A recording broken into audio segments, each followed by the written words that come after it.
Hello everyone. उम्मीद करता हूँ कि आप सभी अच्छे होंगे। अगर आप अच्छे नहीं भी हैं तो कोई ना कोई रीज़न ढूंढे जिससे कि थोड़ी ज़िंदगी में खुशी आए। तो मैं एक बुक पढ़ रहा था। बुक का नाम था your next 5 moves by Patrick Bet David. Actual name उनका ये है। और इस बुक में मेनली ये बताया गया है कि आप स्ट्रैटेजी कैसे बना सकते हैं अपने एक स्मूथ बिजनेस को चलाने के लिए, और जो कि आपको हेल्प करेगी कि अगर आपके बिजनेस में कोई दिक्कत आ रही है, क्योंकि एट द एंड हम कहीं ना कहीं बिजनेस कर रहे हैं। तो और आपको पता होना चाहिए कि आपके क्या 5 वो तरीके या 5 वो मूव्स जो आपको मदद कर सकते हैं आपके बिजनेस को ग्रो करने में, आपकी लाइफ को एक बेटर करने में।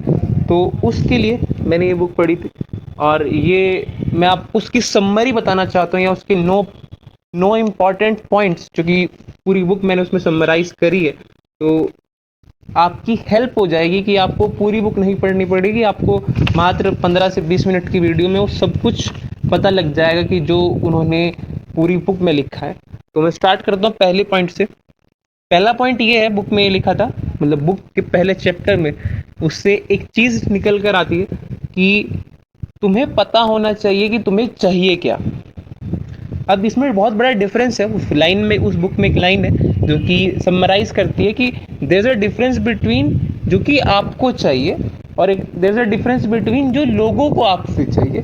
तो आपको वो एक डिफरेंस फाइंड करना होगा कि आपको क्या चाहिए और लोग आपसे क्या चाह रहे हैं, और आपका पूरा फोकस इस चीज़ पे होना चाहिए कि आपको क्या चाहिए, और उस दूसरा फोकस इस चीज़ से कि आप जितना ज़्यादा अवॉइड कर सकें लोगों को कि उन्हें आपसे क्या चाहिए, क्योंकि जिसकी वजह से एक फॉल्स एक्सपेक्टेशंस बढ़ती है, जो कि आपके एक टाइम के बाद वो आपको एक स्ट्रेस देना शुरू कर जाती है, क्योंकि वो चीज़ आपको चाहिए नहीं है, बस वो आप किसी को खुश करने के लिए आप कर रहे हैं। तो उसमें उन्होंने ये लिखी थी कि पता होना चाहिए कि तुम्हें क्या चाहिए अपनी लाइफ से, ना कि लोगों को क्या चाहिए तुम्हारी लाइफ से। तो डिसाइड तुम्हें करना है कि तुम्हारे लिए क्या मैटर करता है सबसे ज़्यादा, और आइडेंटिफाई भी तुम्हें ही करना पड़ेगा, क्योंकि एट द एंड ये तुम्हारी लाइफ है, किसी और की लाइफ नहीं है। तो पहले जो लेसन है, पहले लेसन में ये समरी आती है कि तुम्हें पता होना चाहिए कि तुम्हें क्या करना है, तुम्हें किस तरह करना है, और उसके अकॉर्डिंग तुम्हारा प्लान होना चाहिए। और तुम्हें 3 चीज़ें चाहिए। एक तो तुम डिसिप्लिन रहो और उस चीज़ पर अड़े रहो जो कि तुमने एक प्लान बनाया है, प्लान ऑफ एक्शन बनाया है, उस चीज़ के ऊपर भरोसा रखो और उसके ऊपर वर्क करो। ये आपका पहला लेसन समराइज करता है। सेकंड लेसन ये था कि आपने फाइंड तो कर लिया है कि आपको आपके लिए क्या चीज़ मैटर करती है। अब दूसरा जो चीज़ है जो हमें फाइंड करनी है, वो पर्पस फाइंड करना है। जो भी आप एक काम कर रहे हैं उस काम का क्या पर्पस है। जैसे कि उसमें 3 पॉइंट्स थे। पहला पॉइंट ये था कि आप किस तरह चाहते हैं कि लोग आपको रिमेंबर करें, कि आप एक वो क्या चीज़ है जो लोग आपको सुने या आपकी बात समझे, कि लोगों को लोगों ने आपने लोगों को क्या दिया है जिसकी वजह से लोग आपको पूछ रहे हैं, कि आपने एक पहचान बनाई है कि लोग आपको याद करें। दूसरा पॉइंट ये कि आपका सोसाइटी पर क्या इम्पैक्ट है या दूसरों की लाइफ पर क्या इम्पैक्ट है। उनका तुम्हारे ऊपर नहीं होना चाहिए, तुम्हारा उनकी लाइफ के ऊपर क्या इम्पैक्ट है। और ये इसमें बहुत बड़ा डिफरेंस है कि उनका तुम्हारी लाइफ पर क्या इम्पैक्ट है और तुम्हारा उनकी लाइफ पर क्या इम्पैक्ट है।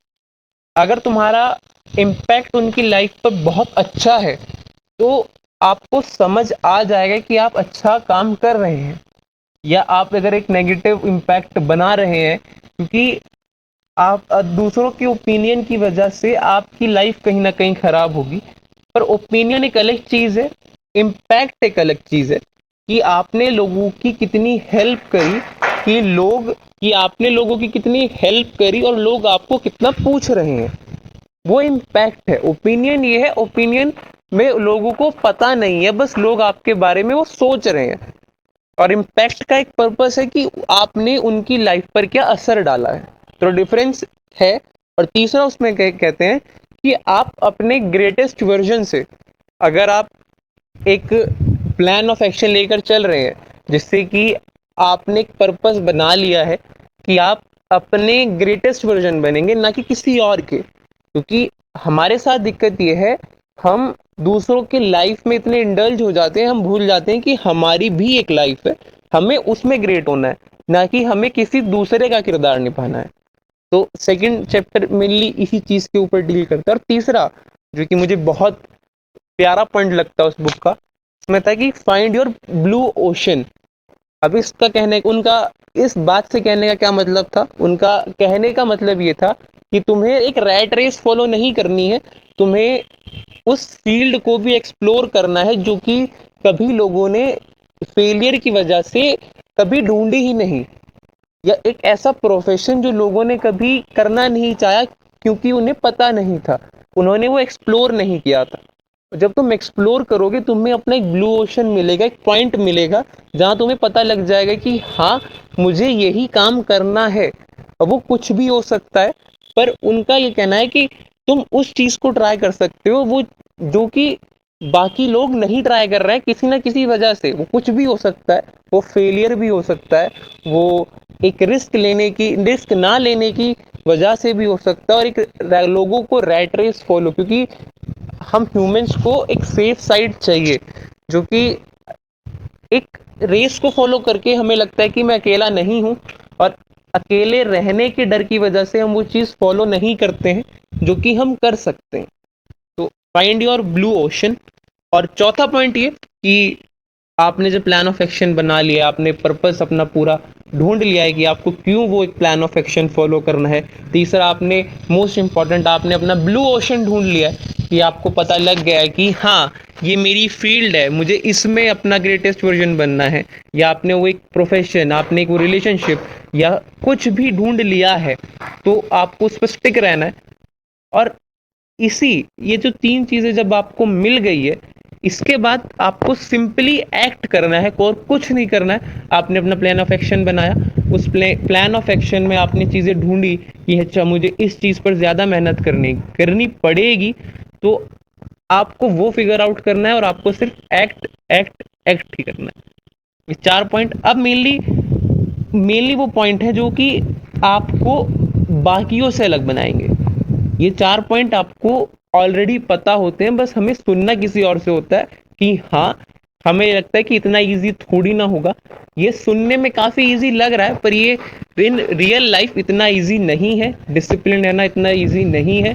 अपना ब्लू ओशन फाइंड करना एक, क्योंकि हम इंडियंस हैं तो एक सोसाइटी का प्रेशर हमेशा हमारे ऊपर रहता है, जिसकी वजह से हमें अपना ब्लू ओशन ढूंढने में बाकी शहरों से या बाकी देश से, अगर जैसे छोटे शहर वालों को बड़े शहर से थोड़ी ज़्यादा दिक्कतें होती हैं, क्योंकि बड़े शहर में लोग थोड़े पढ़े लिखे होते हैं, तो उन्हें उनका ब्लू ओशन थोड़ा जल्दी मिल जाता है।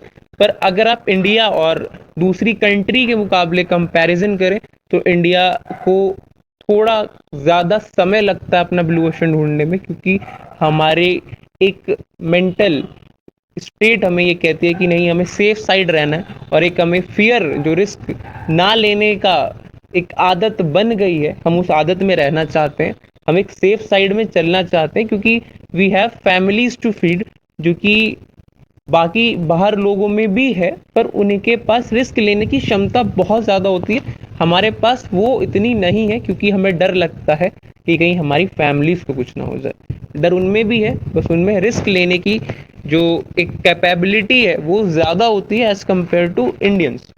चौथा पॉइंट कि अगर आपने ये चीज़, आपने जो चारों शुरू के पॉइंट्स थे, अगर आपने फॉलो कर लिए हैं और आपको प्रॉब्लम्स आ रही हैं उस चीज़ में, तो आपका पहला जो पॉइंट ऑफ व्यू है वो ये होना चाहिए कि प्रॉब्लम्स क्यों हो रही है।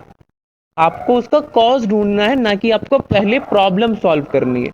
तो जब आपको उसका कॉज मिल जाएगा कि प्रॉब्लम का कॉज क्या है, ना कि आपने सारा फोकस उस चीज़ पर लगा दिया कि ये प्रॉब्लम हो क्यों रही है, क्योंकि अगर आपका अधिकतर फोकस इस चीज़ पर है कि प्रॉब्लम्स क्यों हो रही है, तो आपको उसकी जड़ तक पता लग जाएगा कि अच्छा, ये दिक्कत है, मुझे यहाँ वर्क करना है। अगर सिर्फ आप प्रॉब्लम को सॉल्व करने लगोगे तो आप कहीं ना कहीं शॉर्टकट इस्तेमाल करोगे, या आप एक टेम्परेरी जो एक टेम्परेरी एक इलाज मिल जाएगा, ना कि परमानेंट क्योर। तो आपका पहला पॉइंट ऑफ व्यू यही होना चाहिए कि आपको पहले जो कॉज है प्रॉब्लम का, आपको वो फाइंड करना है, ना कि वो प्रॉब्लम का सॉल्यूशन ढूंढना है। कॉज ढूंढना है, सॉल्यूशन आपको इनिशियल टाइम या एक थोड़े टाइम में मिल जाएगा। और छठा पॉइंट ये कि आर ट्रेट्स जो कि उस बुक में बताए हैं कि आपको are traits great professor, great teacher या ग्रेट इन्फ्लुएंसर बनने के लिए क्या क्या चाहिए। पहला है कि नो एक्सक्यूजेस, दूसरा एक्सेप्ट चैलेंजेस, और तीसरा है कि परमानेंट प्रॉब्लम सॉल्व करने पर ज़्यादा फोकस होना चाहिए। और ये भी कि आप गलत हैं या सही है इस पे ज़्यादा ध्यान ना देकर, आपको अगर आपको लग रहा है कि आप सही कर रहे हैं और आपके पास किन्हीं 4 से 5 लोगों का अप्रूवल है, तो तुम्हें बाकी सोसाइटी की चिंता नहीं करनी है। आपके पास एक सफिशिएंट अप्रूवल है। और क्योंकि आप ऐसा नहीं कर सकते कि सिर्फ अपने आप को सही मानते, कई कई लोगों में नार्सिसिस्ट वाली सोच हो जाती है जिसकी वजह से उन्हें लगता है कि मैं ही सही हूँ। कुछ लोगों का अप्रूवल आपको चाहिए जो कि आपके लव्ड वंस हैं, अगर आपके पास उनका अप्रूवल है, या कुछ ऐसे लोग कि जो आपको सही में एक कामयाब होते हुए देखना चाहते हैं, जो आपको सही राय देते हैं, और उनका एक अप्रूवल अगर आपके पास है तो वो आपको काफ़ी हेल्पफुल होगा। पांचवा पॉइंट, लर्न टू नेगोशिएट, आपको नेगोशिएट करना आना चाहिए। अगर आपको नेगोशिएट नहीं करना आता तो आप मेरे चैनल पर एक वीडियो पड़ी है, आप उसे देख सकते हैं, how to deal with people. आपको समझ में आएगा कि नेगोशिएशन भी कैसे कर सकते हैं। आस्क क्वेश्चंस, अगर आपको कोई डाउट है तो आप डायरेक्ट उसी टाइम क्वेश्चन पूछिए, ना कि उस डाउट को घर लेकर जाएं। अगर वो डाउट आपको है किसी भी चीज़ से रिलेटेड, क्वेश्चन से रिलेटेड, या किस तरह से चीज़ें वर्क करती हैं, तो आप वहीं के वहीं क्लियर कीजिए, ना कि उसे घर लेकर जाएं। क्योंकि अगर वो चीज़ें बिना सॉल्व हुए रह गई तो वो एक हमेशा आपको एक पीछे रहने की फीलिंग देगा, जिसकी वजह से आपको फुल कॉन्फिडेंस नहीं आ पाएगा कि आपको पता है। सातवां पॉइंट, अपनी जो भी आपने प्लान बनाया है उसमें आपको टीम की भी ज़रूरत पड़ेगी। तो आपका सबसे बड़ा फैक्टर ये होगा कि आपकी सक्सेस आपकी टीम के ऊपर भी कहीं ना कहीं डिपेंड करेगी। अगर आपके पास आलसियों की टीम है तो थोड़ी दिक्कत होगी। अगर आपके पास मेहनती लोगों की टीम है, या आपके पास एक पर्पस वाली टीम है, जिन्हें के पास एक पर्पस है, जो आपके जो थॉट्स हैं, या आपने जो इम्पैक्ट बनाना है, या जो आपने प्लान ऑफ एक्शन है उसे समझ के वो जो टीम वर्क करती है आपके अकॉर्डिंगली, या आपके साथ अकॉर्डिंगली नहीं, आपके साथ आपको एक राय देकर चल रही है, या आपको समझ रही है कि आपका कॉज क्या है और आप वो क्यों करना चाहते हो, तो वो टीम आपको ढूंढनी है। और एक मेरे मेरे हिसाब से ये ब्लू वेव से भी बहुत इंपॉर्टेंट पॉइंट है उस बुक में, या बहुत इंपॉर्टेंट लेसन है कि create a replacement plan if you are failing. कहीं हमारे साथ दिक्कत ये होती है, जब हम हार रहे होते हैं तो हमें ये लगता है कि हम इसे थोड़ी सी और मेहनत करके इसे अच्छा कर सकते हैं, कि जो कि बहुत अच्छी अप्रोच है आपकी लाइफ में। पर आप पूरी तरह सर्टेन नहीं हो सकते हैं किसी चीज़ को लेकर, आप पूरी तरह सर्टेन नहीं हो सकते हैं किसी चीज़ को लेकर, तो आपके पास एक रिप्लेसमेंट प्लान शुरुआत में नहीं, अगर आपको दिख रहा है कि आप जो चीज़ कर रहे हैं उसमें एक चीज़ टूट रही है, या वो चीज़ अच्छे से वर्क नहीं कर पा रही है, तो आपको एक रिप्लेसमेंट प्लान आपके पास होना चाहिए। अगर चीज़ें फॉल करती हैं तो तुम्हारे पास एक बैकअप या एक रिप्लेसमेंट प्लान जो तुम इस्तेमाल करके अपने आप को लॉस से बचा सकते हो, और वो कि जिससे आपको एक जो हैवी लॉस है वो ना हो, आप अपने आप को संभाल सको।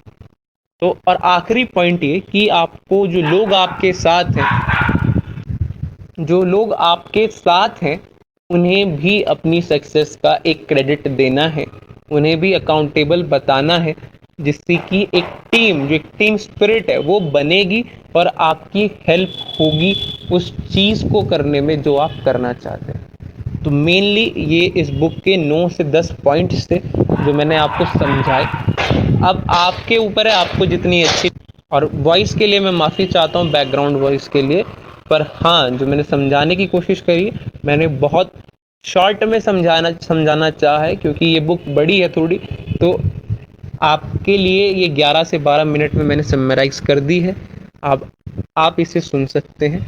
और दूसरी बात ये कि आपको वीडियो अच्छी लगी हो तो आप मुझे अगली बुक बता सकते हैं कि कौन सी पढ़ के मैं आपके लिए समरी बनाऊँ। तो थैंक यू।